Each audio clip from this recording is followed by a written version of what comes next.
Hello and welcome to this video demonstration. My name is Ejike Obasi.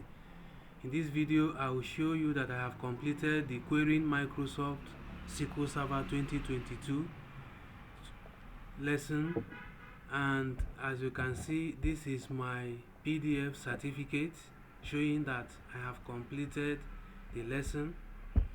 Also, if you go to my learning history, you can see that it's also showing that I have completed the lesson Querying Microsoft SQL Server 2022. When you open it, you also see that all lessons have been completed. As you can see, they are all ticked green, showing that all of them have been completed.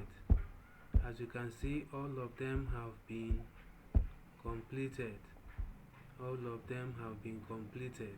Also, when you go to my profile, this is my profile. When you go to licenses and certifications, you can also see that it has been added. Thank you very much.